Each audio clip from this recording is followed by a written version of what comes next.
हूं राकेश शर्मा, आप देख रहे हैं सिख इंडिया न्यूज। आज के दिन भर का घटनाक्रम और संदेश यही है कि दुनिया का सबसे मुश्किल काम है अंधभक्त होना, चाहे वो किसी का भी हो, किसी राजनीतिक दल का हो या राजनेता का। अंधभक्त होना बहुत कठिन काम है। थोड़ा सा पीछे जाइए, मई ही नहीं अप्रैल महीने में भी जो मजदूर लाए गए थे, जो मजदूर आए थे, उनसे आपदा में किराए और अन्य मदों की वसूली हुई थी। गांव लौटे मजदूर बताएंगे सच क्या है, उनका ये प्रवासी होना उन्हें कितना महंगा पड़ा। अगर ज़मीन पे रहते हो, अनाज खाते हो तो पूछना ज़रूर, कसम है आपको, वो भी जिसको आप अपना आराध्य मानते हो उसकी। नहीं पूछेंगे क्योंकि आप अंधभक्त जो ठहरे। खैर मत पूछो, आप कहीं भी रहेंगे इस धरती पर ही रहेंगे और आने वाला वक्त इंसान को उसकी औकात ज़रूर बताएगा। हालात ऐसे ही हैं। रेलवे की सूचना आती है कि 50% अतिरिक्त किराया लिए जाएंगे स्पेशल ट्रेन के, लेते भी हैं, ऐसा कानून है। मध्य प्रदेश, उत्तर प्रदेश, हरियाणा, गुजरात की सरकारों से पूछिएगा ज़रूर कितना वसूला, नहीं बताएंगे आपको। आप अंधभक्त जो ठहरे, थोड़ी सच्चाई समझिए। रेलवे ने ये नहीं कहा कि हम पैसा नहीं लेंगे, रेलवे ने ये कहा हम राज्यों से कहते हैं कि हमें पैसा दे, हालात ख़राब हैं, चाहे जैसे भी हो दें। रेलवे के बयान में भी ये था कि राज्य यात्रियों से किराया लेने को स्वतंत्र है, चाहे जितना भी लें। अब जब पोल खुल ही रही थी तो अंधभक्तों के ज्ञान चक्षु जागृत हुए और दिखने लगे 85% और 15% के आंकड़े। अरे भाई, जिन मजदूरों ने पैसे दिए उन्होंने पैसे तो एक ही जगह दिए। इसकी सरकार बताए कांग्रेस की हो या भाजपा की हो। जनधन योजना और शौचालय योजना, प्रधानमंत्री आवास योजना और अन्य मुफ्त खोरी वाली बहुत सारी योजनाओं का ढिंढोरा पीटने वाले राज्य के मुख्यमंत्री लाचार हैं, जो संकट के समय में भी गरीब, मजबूर, लाचार प्रवासियों से किराए वसूल रहे हैं, वो भी 1.5 गुना। है ना शर्म की बात? घटना शर्मनाक है। कांग्रेस ने अपना नजरिया स्पष्ट किया है।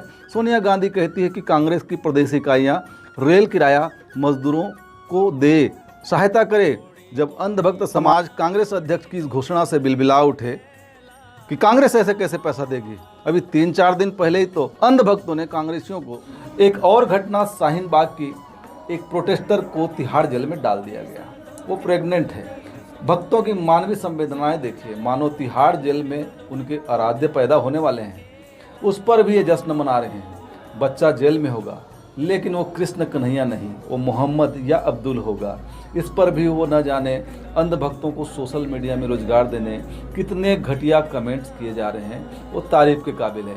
बहरहाल, हॉलीवुड और बी ग्रेड फिल्मों के घटिया सीन सोनिया गांधी के गरिमा के विरुद्ध बता के पोस्ट करने वालों से आप क्या उम्मीद करेंगे। फिलहाल शराब की दुकानें खुल गई है, दारू की दुकानें खुल गई है, लॉकडाउन भी है। हंसी आ रही होगी आपको, मुझे तो आ रही है।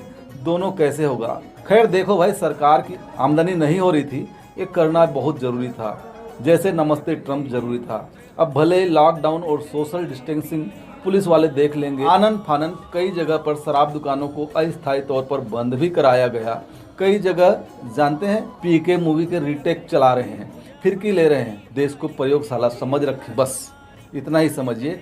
होश हवास वाले डॉक्टर के क्लिनिक में सोशल डिस्टेंसिंग फॉलो ही नहीं कर पा रहे हैं, लेकिन 40 दिन के प्यासे शराबी बेवड़ों से सरकार को पूरी उम्मीद है कि ये सोशल डिस्टेंसिंग का पालन करेंगे और मास्क भी लगाएंगे। आप सोच रहे होंगे भाई साहब, जब सनातन धर्म रक्षक संत मुख्यमंत्री के प्रदेश में एक दिन में 300 करोड़ की शराब बिक सकती है, तो छत्तीसगढ़ के भूपेश सरकार के 25 करोड़ के टर्नओवर में दोगली बातें क्यों? क्या यही है सकारात्मक राजनीति? ससुरा एक कोरोना ना हुआ पाकिस्तान का घुसपैठिया हो गया, हम बर्बाद हो रहे हैं। भक्त माने या न माने, भक्तों और उनकी सरकारों को अच्छे सुझावों से दिक्कत होती है, क्योंकि वो कांग्रेस ने दिए हैं जिसने 70 वर्षों से देश को डुबो दिया। ऐसा मैं नहीं कह रहा हूँ, भक्त लोग कहते हैं, अंधभक्त लोग कहते हैं, और उनकी अंधी सरकारें भी यही कहती है। इसलिए सरकार में स्मृति ईरानी जैसी बेहतरीन अदाकारा और मोटा भाई जैसे सेनापति हैं।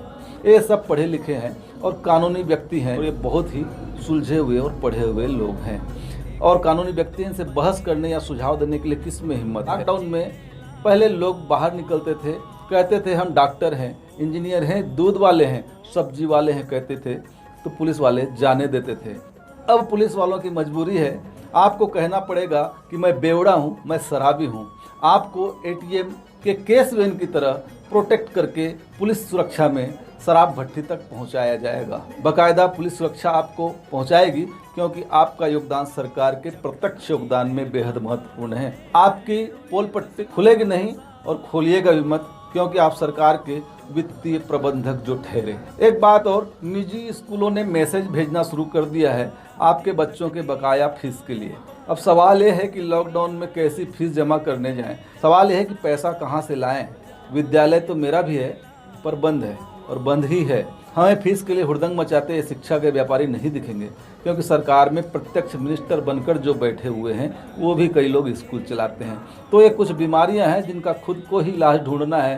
सरकार तो शहीद हो गई है, नाटक कंपनी जिंदा है। सरकार के नाम पर और भक्त नाटक देख रहे हैं, आँख तृप्त कर रहे हैं। उसके बाद कुंभकर्ण के कलयुगी अवतार सो भी जाएंगे, पर नींद नहीं आएगी आपको, जिनका सब कुछ इस महामारी से छिन्न भिन्न हो चुका है। मेरे जैसे कुछ लोग परेशान हो रहे हैं। अंधभक्तों, हम मूर्ख हैं। उस दिनों में हम भी चुप हो जाएंगे। भगवान न करे कोरोना हमें खा जाए।